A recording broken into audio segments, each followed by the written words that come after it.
Hi there, and welcome to our webinar. Today we're going to talk a little about microservices. Usually when the company faces difficulties in maintenance and scalability of an old architecture, managers start thinking of changing the architecture or moving to a newer one.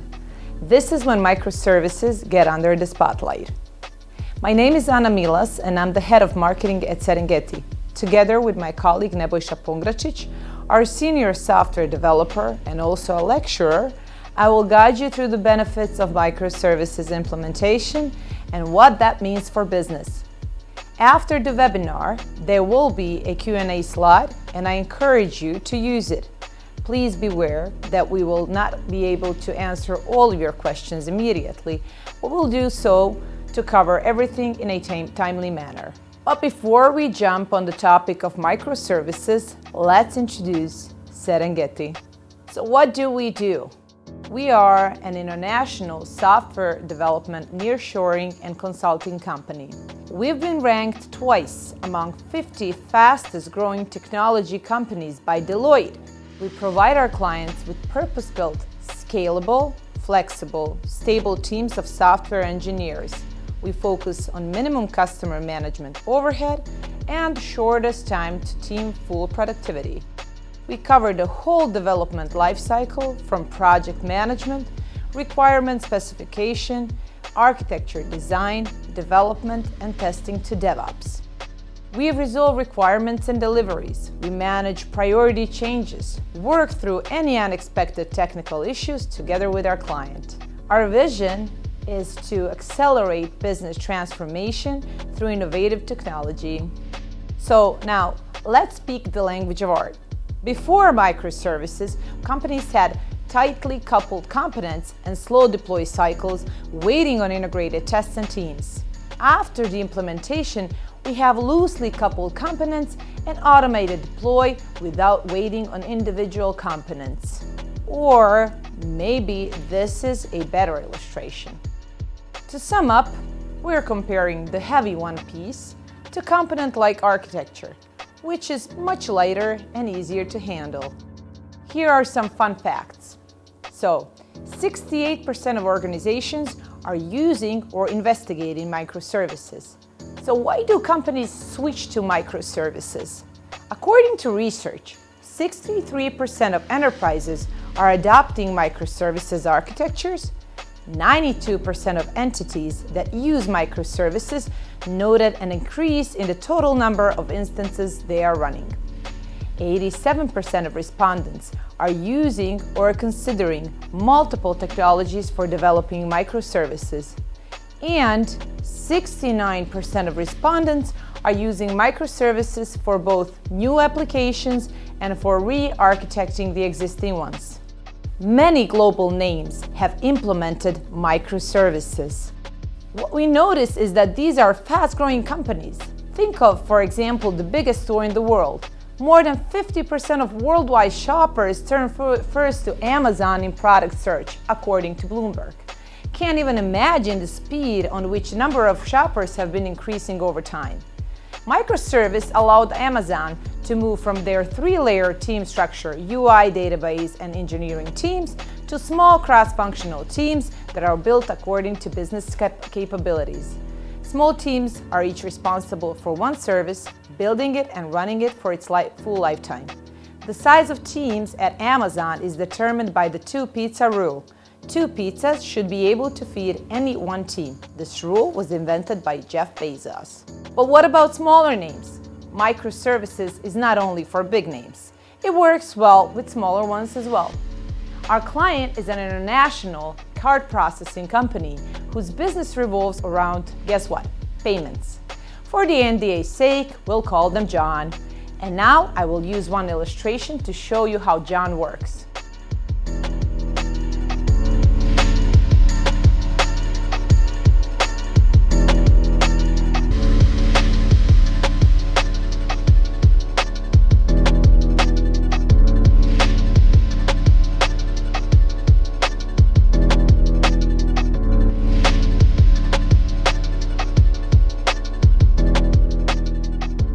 It all starts with business challenge. When you don't know how to do something, The best way is to give the job to those who know how to do it. John's number of transactions multiplied by 250. They figured, hey, working out of monolith architecture is tough, and we need to move to a modern architecture microservice. Nebojša was the lead developer on this project, leading a team of 5 developers. The goal was migrating from monolith to microservice. The goal itself has accompanying benefits, and each of them are to be explained by Nebojša. So what about the challenge? Let's say that John has a large legacy app that's perhaps 15 years old. But during that time, he was doing a good enough job for his and his clients' needs. As time went by, John was doing good business and many more clients wanted to do business with John. As his business grew, the app was doing a lot more work and John has noticed that his application has started to struggle a bit. However, the market shifted. Many more users wanted to be John's clients, and that left John faced with a challenge. He did some calculations and he saw that there is no way that his system would be able to serve all of his clients' needs in a reasonable and acceptable time, and then he thought, maybe it's time for a change. Hope you all have a better feel for microservices by now. My name is Nebojša and I will lead you to the rest of our webinar. Just a second. So the idea of microservices is that you organize your system in a way that it consists of several smaller pieces, and those pieces form together a larger whole. So something like Legos. And Legos I have here.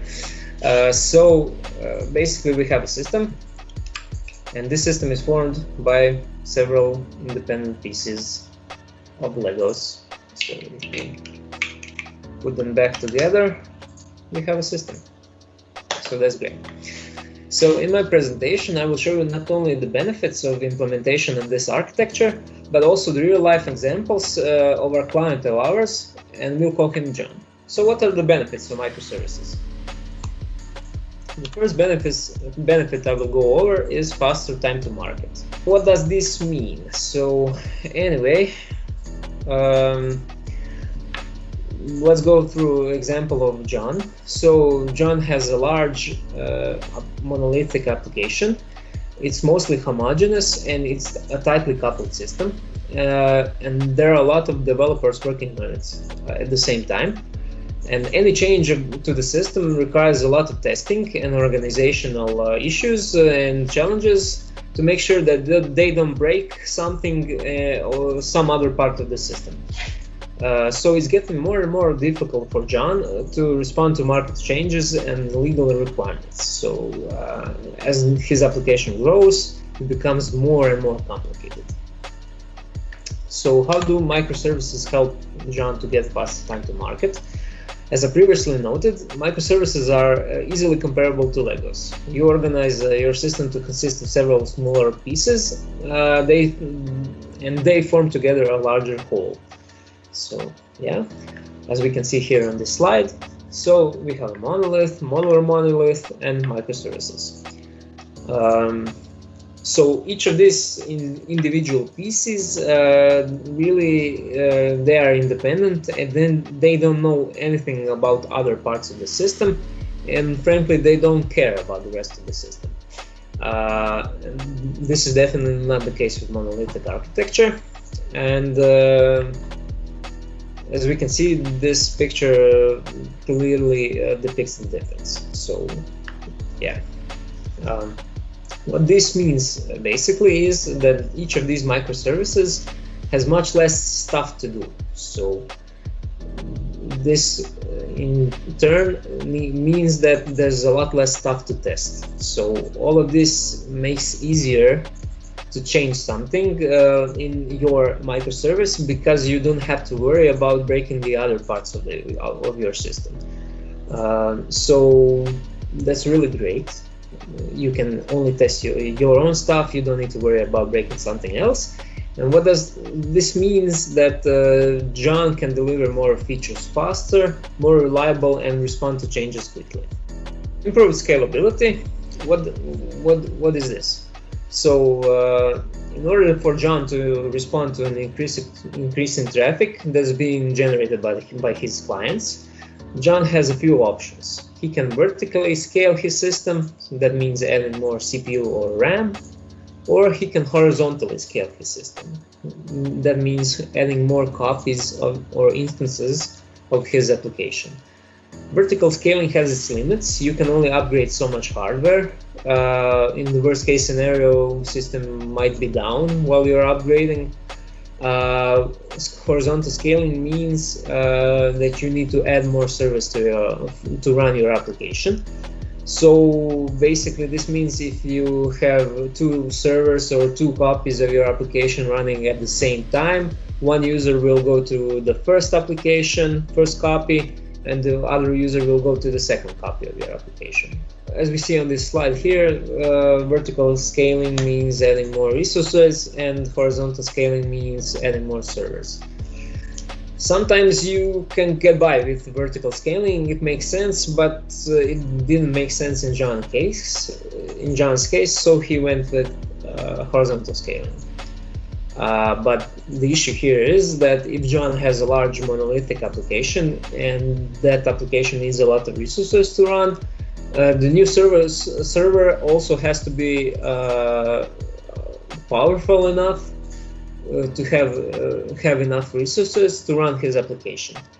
If John has broken up his application into several smaller pieces that are not that resource intensive, maybe John can fit them more on a single server. So yeah, that's the first benefit. And the second benefit is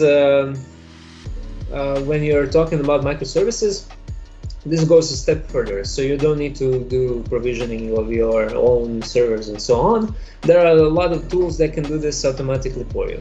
So this means that when John's traffic goes up, you can horizontally scale your microservice, add more microservices basically, and you can do this automatically. So according to demand. If the traffic slows down, you don't need to have all of the copies of your microservice running. You can scale it down automatically, perhaps to just one. So basically, this is a great tool to have. And there are a lot of popular tools out there, but the most popular is Kubernetes by Google. Yeah. So good microservice architecture depends on microservices being able to start up quickly and to be easily deployed wherever, whenever. So what we do is we take your microservice and we package up each microservice with everything that it needs to run, of course, and we package it up into something called. So this is a picture of a microservice and monolithic apps. So if we package up our microservice into something, into a package that's called a container. One of the more popular tools, the most popular tool basically for packaging up your application, your microservice in such a way is called Docker. So anyway, just let me just, okay. So once we have packaged up this microservice, we can deploy it anywhere. So microservice has everything it needs to run, and it's in a container, and you can deploy it everywhere that supports that package format in that container. So everything we have described until now means that microservices are cloud native. So this is great because yay, cloud. But anyway, cloud native means that you can deploy your microservices to the cloud. So you can deploy it everywhere and also to the cloud. So what is the cloud? Cloud is infrastructure on demand. So if you need more servers, you don't need to go out and buy them. You can just have them in a few clicks or automatically. All cloud providers that are available support containers. So Docker is really the most popular one. And in conclusion, if you're using microservices, you can easily automatically scale them up and scale them down regarding your demand. Third benefit that directly ties to this improved scalability is cost efficiency. So cost efficiency means that we mentioned the cloud before, yeah. So we said the cloud is infrastructure on demand, and if you need more servers, you can get them in a few clicks, or automatically, of course. You don't need to worry about the hardware cost. You only need to worry about the running cost. So running cost means that if you only pay for the time that you have been running your increased number of instances and services that you've been using, and when you're not using them, you're not paying for them. So this is really cost efficient, of course. So for example, if you suddenly have a large surge of traffic to your application, you can add more instances of your application to serve those needs, and they can be running for that time. So when the increased demand stops, number of services and your servers can go down because you don't need them and you don't need to pay for them. So this is really a great and cost-effective alternative. Okay, so let's consider a different approach. If John had seen a huge spike in his traffic and he went and bought his own servers and bought new hardware, and once the huge spike in traffic has decreased, he's left with his own servers and something that's taking up space, and it's really waste of resources. So John basically has a lot of expensive hardware lying around. And so I hope you can see that microservices and their cloud native nature makes them really cost effective. So let's just go through some of the slides here. Okay, so the fourth benefit I wanted to talk to you about is better quality. So better quality means that microservices are generally designed to be independent, decoupled, and resilient.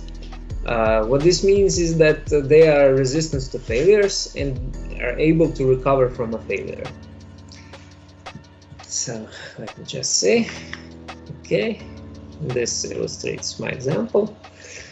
Anyway, okay. So what does it mean that microservice is independent? Well, independent microservice has everything it needs to function on its own, no matter the rest of the system. Ideally, the service has its own data, logic, and rules. Decoupled microservice means that it's not directly tied to any other part of the system. And ideally, this microservice doesn't know that other parts of the system exists. How are then microservices communicating with each other? Well, they communicate and exchange data through a third party, usually some form of messaging like a queue or a message broker or something, and this communication goes something like this. You send a message. You send a message describing what you need to do, that someone needs to do something. Someone on the other end of the queue picks up the message, does it, and optionally sends you a message that it has done it. You as a microservice, you get the message that something needs to be done and you do it, and or you can also get a message saying that something has changed in the system and that's of interest to you, and you need to update your records or something. So yeah. So this is basically the messaging approach. So messaging approach means that the microservice doesn't need to know who to give the order to do something, or what was the name and address of the part of the system that you needed some data from. And because messaging is also asynchronous, whoever is sending and receiving messages doesn't need to get them right away. So this means that microservice can do something as soon as it's available to do so. So let's just say, for example, that a microservice is crashing frequently and unexpectedly, and it got a message and it crashed. Okay, so the microservice didn't confirm that it processed the message, and the message is returned back to the messaging system. And once the microservice starts up again, it can again process the same message. And if it's successful in processing, it will mark that message as complete. So basically, this is really resilient. Yeah. So you don't lose some data and you don't lose some tasks that you were meant to be doing, but they dropped out somehow. So yeah, this is the resilient part of the microservice design, and each of these points together lead to a better quality and a more reliable system overall. Okay. And the fifth benefit I wanted to talk to you about is no shock progressive modernization. Okay. So let's say that John has decided to take the plunge and transition his monolithic application into microservices. So how can he do this? This is painless as possible. So you better call, you know who, Serengeti, not Ghostbusters. So anyway, I'm just kidding, but not really. What John needs to do is he needs to take a good look at his system. So he needs to figure out how to take his system and break it apart into smaller pieces. Yeah. And to be honest, transitioning into microservice world is not really a simple process, and it doesn't happen overnight. And you have to really get to know your system, and you need to know how will you break it down. So you have to start breaking it down incrementally, piece by piece. And you need to start with the pieces that are the easiest to break free from your monolithic application, and you need to work your way towards the harder stuff. And also, it's interesting to know that each of the new functionalities, if you decided to go with the microservice route, is to be developed in microservice way. So it should be developed as a microservice.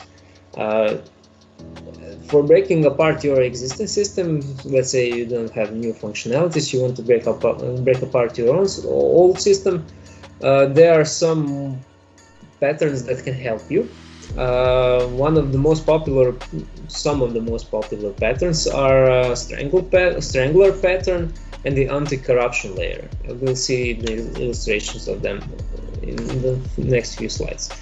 So basically, the idea of a Strangler pattern is that you gradually replace some specific functionalities of your system, of your old system, with your new applications of microservices.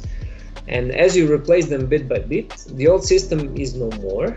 You've strangled it, and the old system is replaced by your shiny new microservice system. So this is a nice illustration of the Strangler pattern phases. So you start with breaking apart a small piece, you put a facade in front of it to fake this new functionality as an old functionality of your system, and you do this bit by bit until you only have a modern system left. And what is this facade we've mentioned? Well, the facade is really an object that pretends that it's an old component of the system, but behind the scenes is basically actually calling your new microservice. Anti-corruption layer is basically glue that connects your new microservice with the rest of your old system. So the new microservice needs to know how to read the data from your old system, and the old system needs to know how to read data from your new system. And also the old system and the new system need to be in sync. So basically, there's two patterns that can really help you the most. But there are a lot of cool stuff that only Serengeti knows. Yeah, just kidding. But anyway, this is a really long process. We know a lot more patterns that can help you, but the way we are using it, we are creating a no shock and progressive modernization of our clients' systems. So this webinar went over a couple of benefits. For microservices implementation, and we have much more to say. So please feel free to visit our website at www.serengetitech.com. We have a lot more materials, blog posts, and everything that you might find interesting. So we said that there will be a Q&A session. So this is our website. We said that there will be a Q&A session, so I'll take some questions now. Okay, let me just scroll, select a couple of them. Okay, what is the final outcome of the transition into microservices? So the final outcome should be able to cover the technical gaps of the system and fulfill business needs in much more comprehensive way. So from a technical perspective, any service can independently scale, deploy without any downtime, and system overall is able to perform correctly, even if some parts of the system behave incorrectly. So this is really great. There's less code complexity and with better deployment techniques and pipelines, engineers are able to ship multiple times to production, perhaps even multiple times a day, without any noticeable effect on production and to its users. So from a business perspective, we are able to ship stuff quickly, and the system is always available, even if some parts of it are not really working properly. The rest of the system should be independent, decoupled, and resilient enough to maintain stability. Yeah. Okay, let me just see one other question. Okay, how do we handle the old application while splitting up your application into microservices? So I've just talked about this a few slides before. So I mentioned Strangler pattern. Basically, you split your application into smaller pieces bit by bit. Once you develop a piece, you put something in front of it, some component, perhaps an API gateway, and that component will fake the old functionality of the system. Maybe you don't need to develop this component. As I've mentioned before, API gateway or a load balancer of some sort can help you with that. And either way, once you have that component, the rest of the system won't know that something has changed in the system.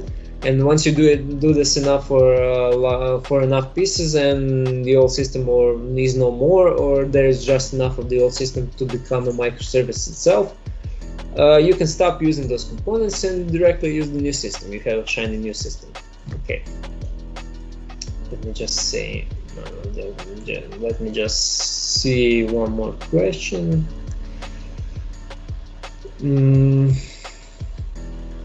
Occasionally, problem arises with every application. So what about downtime when the application is running on a microservice architecture? So basically, the philosophy of microservices is that downtime is unacceptable and costly, no matter what kind of architecture is behind. But for sure, it's less when the application is on microservices, and the reason for that is what we mentioned before. Every part of the microservices is independent, and it will not break the whole system, and it will ensure that the end user doesn't notice the mistake. Okay, I think we're running out of time. Sorry if I'm being too long. Thank you all for your attention. I hope you liked our webinar. And there will be another one coming up, so stay tuned and check out our website at www.serengetitech.com. You can also check out our LinkedIn page, Facebook, and Instagram as well. Have a great day. Goodbye.